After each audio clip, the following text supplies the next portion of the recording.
On this leg of the show, joining me now is Ravi Uppal, MD and Group CEO JSPL. Also joining me is my colleague Piyush Jain. Ravi, great to have you on the show. You know, steel and commodity players have been in such a bad state because of the global hangover. I want to start with one measure that could have happened but didn't quite happen, and you must tell me why it didn't happen. You know, when MIP was introduced on 174 products, the expectation at that time was that the budget will cover more ground. I don't think that quite happened and panned out the way the industry was waiting and watching out for. So what's your assessment of the budget? Well, you know, the MIP was introduced less than 3 weeks ago, and that obviously comes as a much needed relief for the steel industry. And if you look at this budget, the government has taken one more step just to help the mining industry, sure. Which is to allow them to, you know, they have abolished the export duty, so therefore huge dumps of low-grade iron fines which were there, they can now be exported.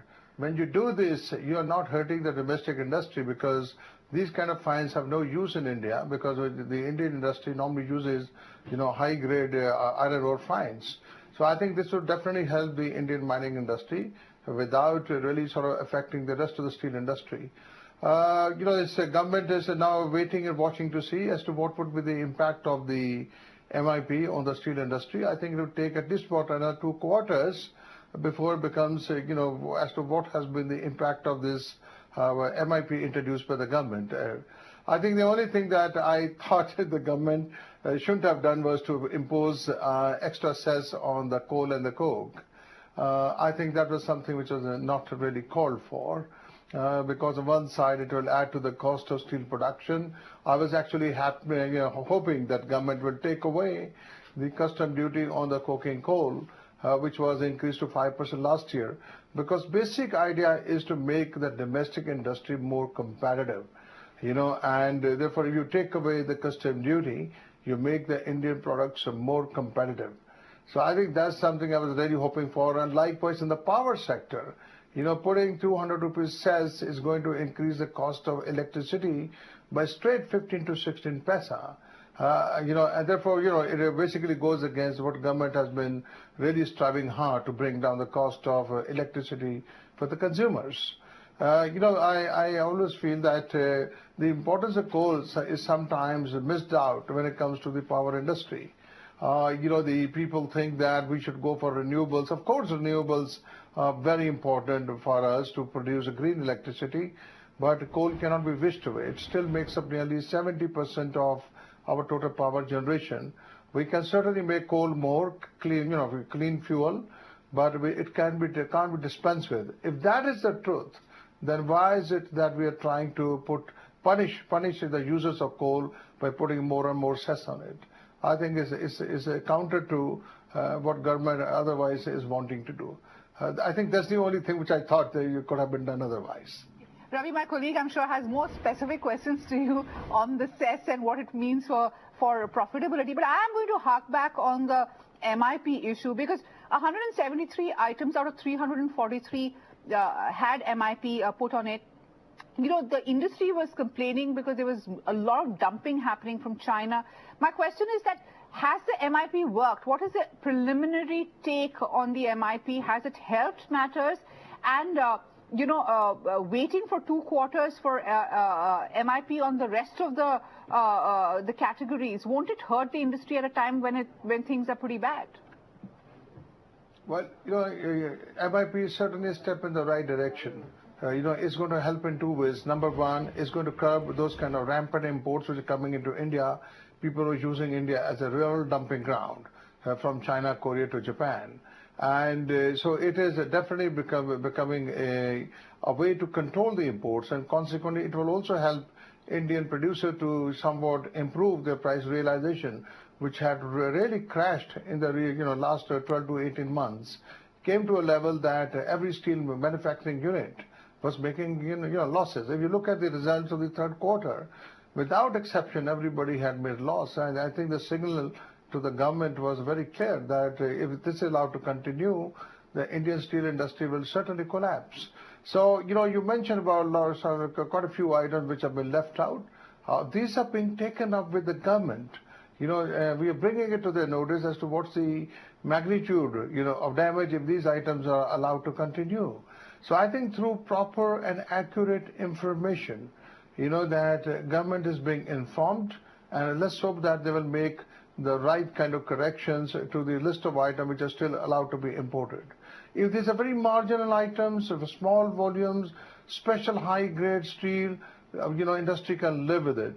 But if one is talking about the bulk volumes that can still be imported, then it's going to be very hurtful. I can assure you that the Indian Steel Association representatives are taking up this matter with the Ministry of Steel as well as Ministry of Commerce to see the right, kind of corrections can be done to that. Sure.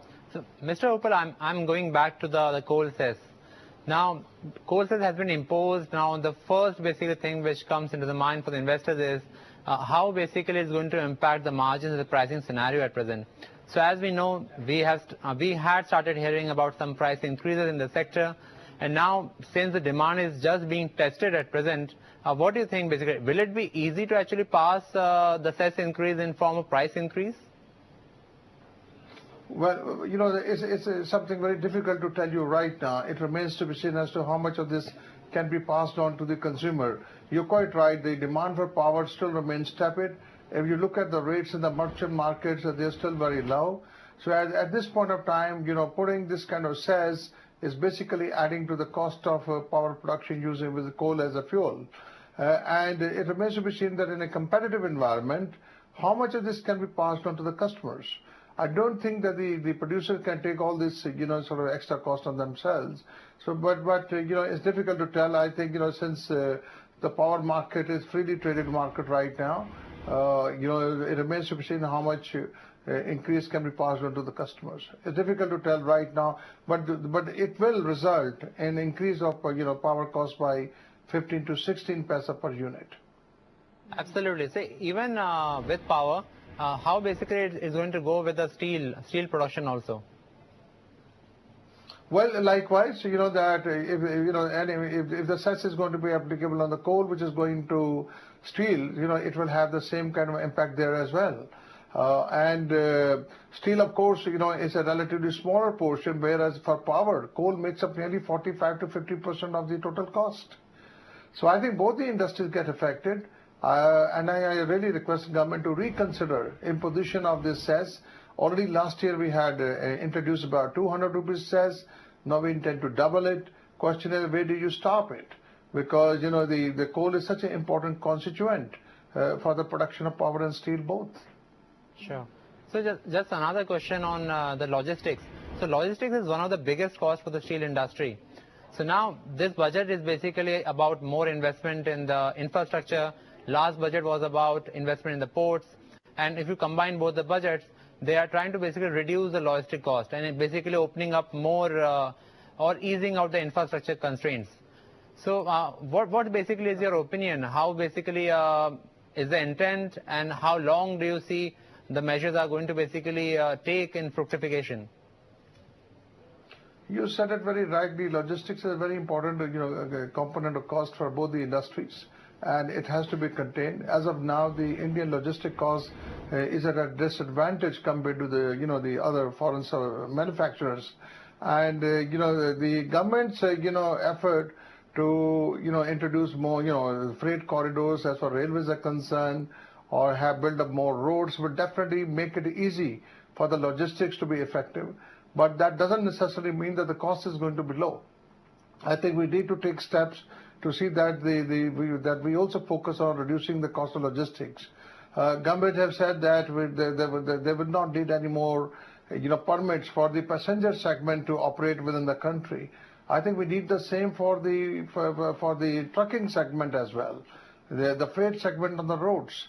Because today the freight segment is not as efficient as in the other countries. We need to give them a lot more freedom so that they can improve their efficiency and they can have more value of the complete asset they have got. As far as the railway freight rates are concerned, you would have noticed that no statement has been made by the Minister of Railway as far as freight rates are concerned. They said they're still looking into it, and they will do the necessary review and adjustments during the course of the year.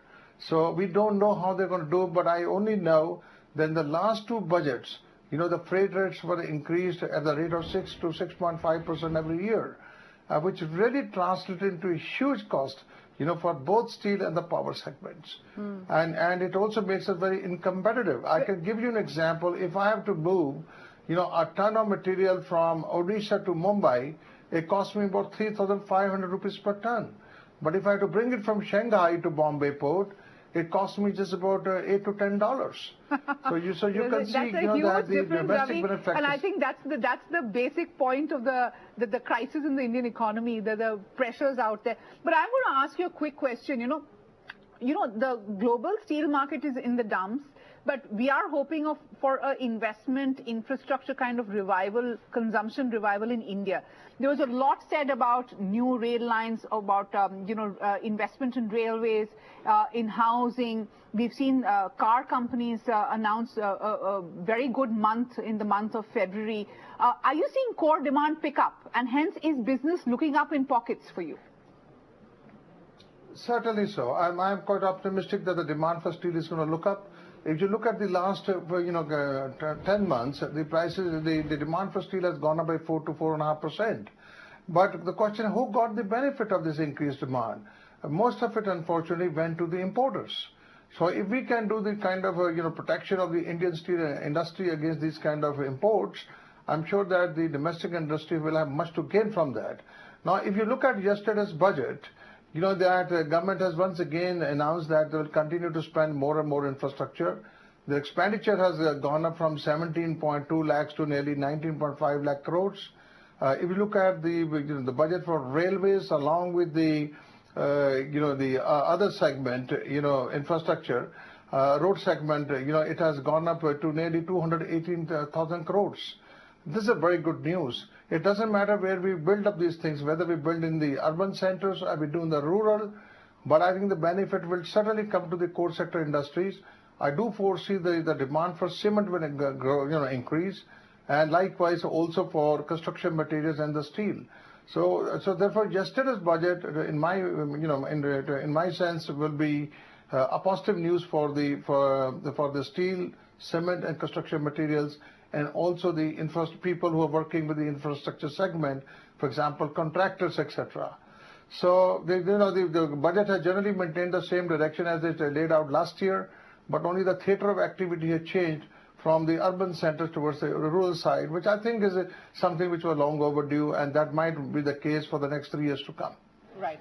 Yes, so exactly, Mr. Uppal, as you were saying, I'm quickly squeezing in one question. So as basically we become much more gung-ho about the demand revival, do you basically now see chances of price increase by you and other steel companies in the sector in the coming months? Especially, Ravi, to add to it, because you have a cess added, because we've seen the auto companies very quick in upping prices. Do you have the leeway to do the same?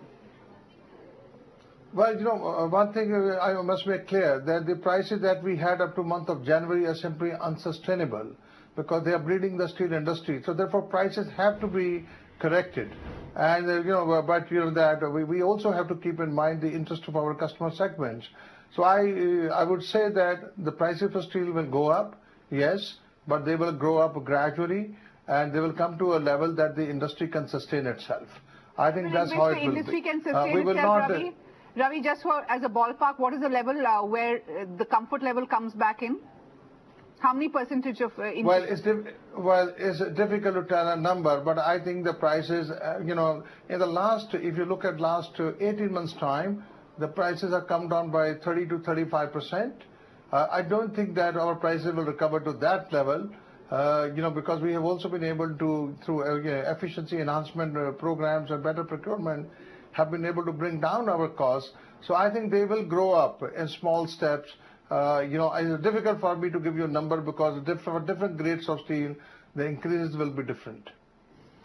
Fair enough. Ravi, we'll leave it there. Thanks so much for joining us. That's Ravi Uppal, MD and Group CEO of JSPL, saying it's only a matter of time when steel prices go up because they have fallen so hard and now there is an additional burden of a cess.